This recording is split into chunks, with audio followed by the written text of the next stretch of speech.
Ladies and gentlemen, I would like to welcome you to today's press conference of this year's Defense Minister meeting of the Central European Defense Cooperation and the Western Balkans.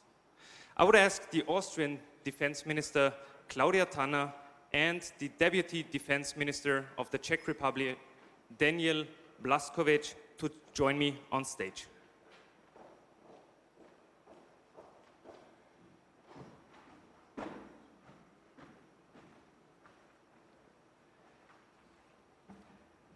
I would kindly ask the Austrian Minister of Defense, Klaudia, for her statement. Thank you, dear CEDC colleagues, dear colleagues from the Western Balkans, Excellencies, ladies and gentlemen. I'm delighted that you have all accepted the invitation to our CEDC Defense Ministers meeting here in Krems, in my home province of Lower Austria. I'm also especially pleased that our friends from the Western Balkans participated in the final event of Austria's CEDC presidency and are also here today. Once again, a very warm welcome to all my fellow defense ministers. This year, Austria holds the presidency of the Central European Defense Cooperation. During our presidency, numerous programs, workshops, training courses and high-level meetings were organized, always with a focus on the Western Balkans, the Caucasus region and civil-military cooperation. There were 13 events in total. A major undertaking of Austria this year was to further develop the CEDC dialogue platform, which was founded in 2010, and to raise the cooperation between the participating states to a new level, to a practical level, geared toward project-oriented work to make the results of our cooperation more visible. The CEDC offers all participating states the opportunity to discuss important security policy issues with their Central European partners and to promote common positions at the EU level. Not only to make a contribution to the common security and defense policy, but also to ensure greater security and stability in Central Europe. This year's presidency faced a massive issue: Russia's war against Ukraine. When we assumed the presidency, no one expected the radical change in the European security and defense landscape we all face today. Against this terrible backdrop, it was therefore all the more important for us to move from talk to action and, most importantly, not to lose our focus on the Western Balkan states. The terrible events of recent months have directed our attention towards Ukraine, but we must not forget the countries which have been striving for years to achieve more security and stability in their regions and which need our support. It is clear the war in Ukraine has unsettled Europe and all of us. Nonetheless, we must not ignore what is happening right on our doorstep or at the Austrian borders. We must continue to ensure resilience and progress in the Western Balkans, and we must continue to support our Western Balkans initiative. And here we were able to work out some really concrete proposals. One of them is the Western Balkans Defense College. This project supports the work of our experts and our soldiers who for years have provided security and stability in the region. Our experts have drafted a paper which has been positively received by the EU. It is our intention to raise this project which can only be implemented through the financing of the European Peace Facility to the EU level. With the Western Balkans Defense College, we want to create a training base in the fields of security and defense, which is rooted in the principles of the European Union. At the end of October, the European External Action Service explored possibilities and options in the region. This proposal creates a chance to further strengthen the resilience of the Western Balkans and to help it move closer to the European Union, as well as to improve interoperability between our countries.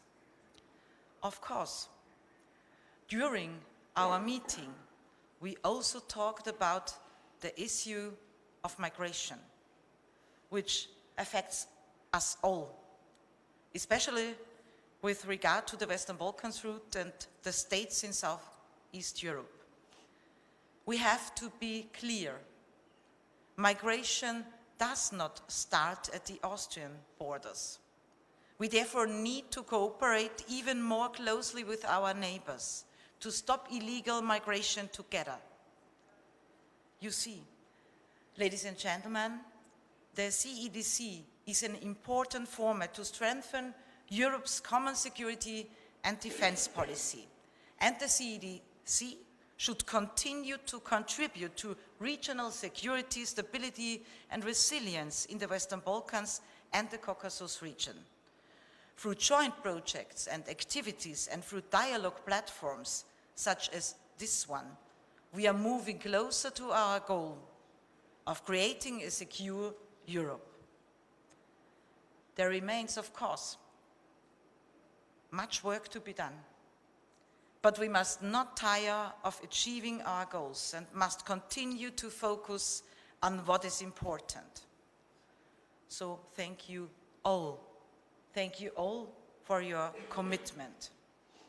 And with this, I would like to give the floor to the Deputy Minister of Defense, Mr. Daniel Blaskowicz of the Czech Republic, which holds the CEDC presidency in 2023.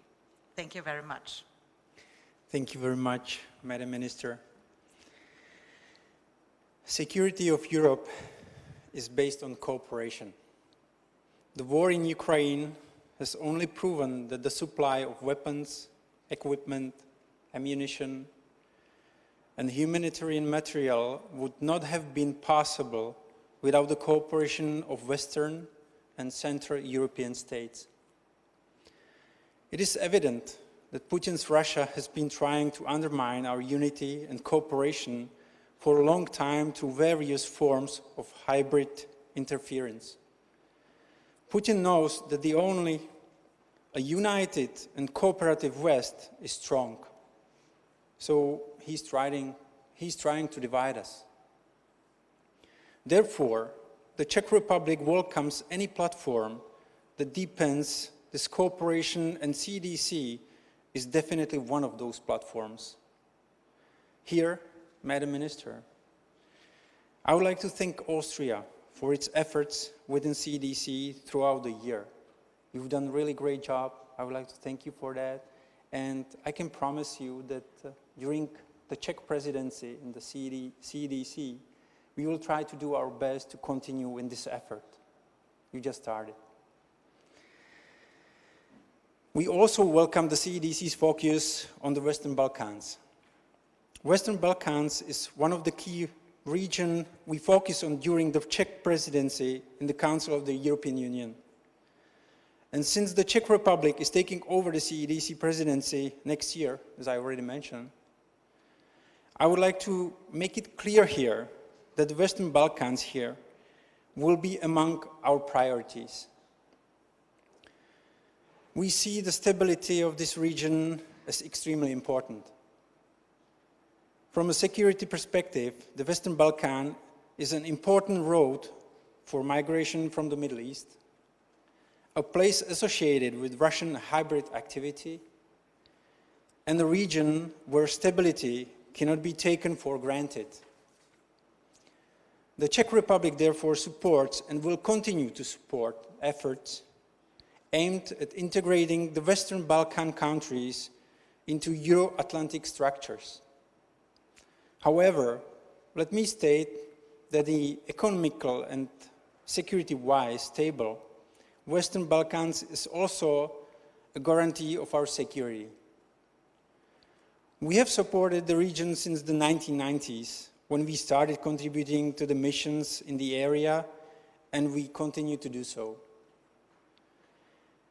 At this moment, we want to deploy a unit of up to 40 military police officers in Kosovo, which will join the Italian Carabinieri unit from July the 1st, 2023. Similarly, our soldiers are taking part in the LTA mission in Bosnia and Herzegowina. Our efforts in this area have of course been further boosted by the outbreaks of conflict in Ukraine. It has clearly shown that we do not live in the safe world and that wars in Europe are not a thing of the past. We must therefore preserve in Ukraine's support and in supporting the combat capability of our own armies. We shall pay much more attention to the regions close to our borders and keep them stable. Armed conflicts is far from being the only form of aggression. Today and every day we see the hybrid action can take form as economic aggression, disinformation, criminal activities, wannabe activist activities against democratic institutions, etc. It is not only our moral duty to help unstable regions avoid worst-case scenarios, but it is also our sovereign security interest. Hence, I think it is more important that we were able to talk openly today with our partners from the Western Balkans about current security issues. I also welcome the idea of establishing the Western Balkans Defense College. I believe that this project can make a great contribution. I would also like to thank our partners from the Western Balkan countries for their involvement in the European Union missions and operations. Finally, I would like to affirm that we want the Western Balkans to continue on this path towards becoming a secure and stable region. It is a path that is good not only for the countries of the Western Balkans and the security of their people, but also for our security.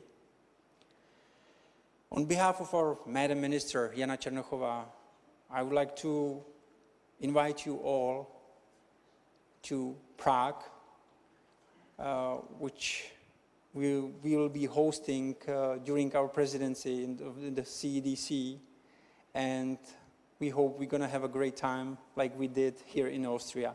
So thank you very much.